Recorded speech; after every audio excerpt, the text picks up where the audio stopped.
तो भाई आज मैं तुम्हारे लिए एक बहुत ही कमाल का एनिमे लेकर आया हूँ जहाँ एक बंदा गेम के अंदर फंस जाता है और वो उस गेम का सबसे ज्यादा ताकतवर कैरेक्टर बन जाता है जिससे सब डरते हैं। पर उसे तो कोई फर्क ही नहीं पड़ता क्योंकि वो तो गेम खेलने और मजे करने आया था। लेकिन सवाल ये है कि क्या वो वाकई में वहाँ मजे कर पाएगा या उसके अंदर आने के पीछे कोई बड़ा कारण है।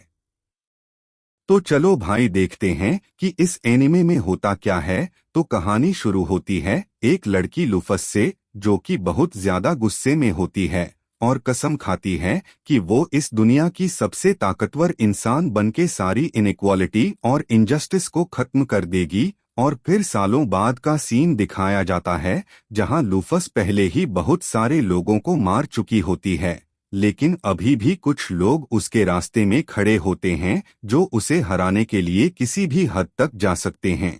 तो वहीं से शुरू होती है एक तगड़ी फाइट। लूफस अकेली पूरी टीम से भिड़ जाती है और एक एक करके सबको गिराने लगती है, लेकिन उनमें से एक मेज और स्वर्ड्समैन मिलकर उस पर जोरदार अटैक करते हैं और आखिर में किसी तरह उसे पकड़ने में कामयाब हो जाते हैं। लूफस उनकी प्लान को समझ चुकी होती है, लेकिन फिर भी वो ट्रैप में फंस जाती है और दोनों मिलकर उसे सील कर देते हैं। इसके बाद पता चलता है कि ये सब असल में एक गेम के अंदर हो रहा था जहां लूफस का कैरेक्टर एक प्लेयर चला रहा था।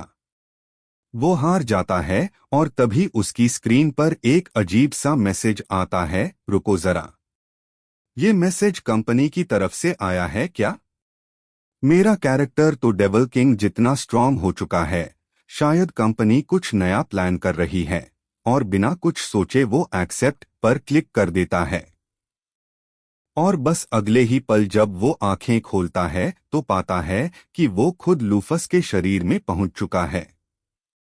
अब उसे समझ ही नहीं आ रहा होता कि क्या वो सच में गेम के अंदर आ गया है या सपना देख रहा है। वो आसपास के लोगों से सवाल पूछने लगता है, लेकिन जैसे ही वो बोलता है लूफस का ऑरा अपने आप एक्टिवेट हो जाता है और सब लोग डर के कांपने लगते हैं। उसे याद आता है कि लूफस के पास एक रेयर स्किल थी जिससे वो लोगों पर प्रेशर डाल सकती थी, तो वो खुद को कंट्रोल करने की कोशिश करता है। थोड़ी देर बाद उसे पता चलता है कि 200 साल बाद हीरोज को सम्मान किया गया है ताकि डेविल किंग को हराया जा सके, लेकिन इस बार उसके बजाय वो खुद सम्मान हो गई है। तभी उसे एहसास होता है, रुको जरा, तो इसका मतलब मैं सच में गेम के अंदर हूँ और वो भी 200 साल बाद जागा हूँ। ये सोचकर वो शॉक्ड भी होती है और एक्साइटेड भी, क्योंकि अब वो खुद उस दुनिया में रह रही है जिसे वो सिर्फ खेला करती थी। वो कहती है, मुझे डरने की जरूरत नहीं है, मैं किसी को नुकसान नहीं पहुंचाऊंगी, मैं तो बस यहाँ मजे लेने आई हूँ। और फिर हवा में उड़कर वो गेम की खूबसूरत दुनिया को देखने लगती है। उसे लगता है कि ये सब किसी सपने जैसा है। फिर हमें बताया जाता है कि इस गेम का नाम है एक्सगेट ऑनलाइन, एक ऑनलाइन फैंटेसी गेम जिसमें सोर्ड्स और मैजिक का जमकर इस्तेमाल होता है। इसमें नेशंस होती हैं, हीरोज होते हैं और बहुत से प्लेयर्स अपने अपने फैक्शंस के लिए लड़ते हैं। अब लूफस अपने पुराने बेस यानी टॉवर में पहुंच जाती है जो बिल्कुल सुनसान पड़ा होता है क्योंकि सैकड़ों साल बीत चुके होते हैं। वो अपने सिंहासन पर बैठ जाती है और अपने पुराने साथियों को याद करने लगती है। तभी वहां आती है दीना, जो कि लूफस की एडवाइजर होती है। दीना उसे देखकर हैरान भी होती है और खुश भी, लेकिन लूफस उसे पहचान नहीं पाती।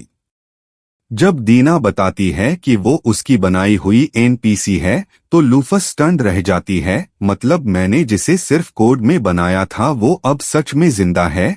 वो इमोशनल होकर दीना से माफी मांगती है कि वो उसे भूल गई थी, पर अब वो वापस आ गई है। धीरे धीरे दीना उसे सारी दुनिया की करंट सिचुएशन बताती है। डेविल किंग अब भी जिंदा है और 7 में से 2 हीरोज ने उसकी आर्मी ज्वाइन कर ली है ताकि वो लूफस से बदला ले सकें। ये सुनकर लूफस कहती है, मतलब अब मेरे पास एक नया गोल है, मैं खुद जाकर देखना चाहती हूँ कि ये दुनिया कैसी बन चुकी है और क्या बाकी हीरोज मेरी तरह प्लेयर्स हैं या नहीं। फिर वो दोनों बाहर जाने की तैयारी करने लगती हैं, लेकिन प्रॉब्लम ये होती है कि उनके पास पैसे नहीं होते और लूफस का चेहरा बहुत फेमस है जिसे हर कोई पहचान सकता है। इसलिए दीना उसे डिस्गाइज यानी भेस बदलने को कहती है और फिर दोनों एडवेंचरर बनने का प्लान बनाती हैं, क्योंकि वहां बैकग्राउंड चेक नहीं होता। वो गिल्ड पहुंचती हैं, एक क्वेस्ट उठाती हैं और निकल पड़ती हैं एक विलेज की तरफ जहां ओक्स लोगों को परेशान कर रहे होते हैं। गांव पहुंचकर चीफ उन्हें पूरी कहानी बताता है और दीना विलेजर्स को भरोसा दिलाती है कि लूफस सब संभाल लेगी।